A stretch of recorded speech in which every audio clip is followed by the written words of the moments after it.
எத்தனையோ அற்புதங்களையும் அதிசயங்களையும் செய்யக்கூடிய ஒரே நூல் திருவாசகம். திருவாசகம் தெரியுதோ தெரியலையோ, புரியுதோ புரியலையோ, திருவாசகத்தை ஒரு தடவை பாடினா போதும், கேட்டா போதும். வாழ்க்கையில வேற எதையும் செய்ய வேண்டிய அவசியமே கிடையாது. அவ்வளவு புண்ணியம், அவ்வளவு புண்ணியம். சிவபெருமானே கைப்பட எழுதிய ஒரே நூல் திருவாசகம். பிரம்மன் எழுதிய தலையெழுத்தை மாற்றக்கூடிய நூல் திருவாசகம். திருவாசகம்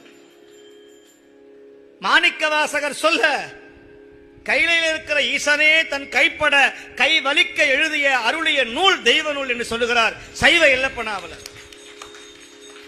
சாதாரணமானதல்ல தமிழ் திருமுறை, சாதாரணமானதல்ல. அதைத்தான் சொல்லுகிறார், அற்புதம் காண்க அதிசயம் காண்க சொற்பதம் கடந்த தொல்லோன் காண்க. அவனால சொல்ல முடியாது.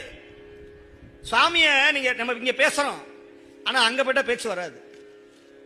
அங்க போயிட்டா பேச்சு வருமா? அங்க பேச்சுக்கே வேலை கிடையாது.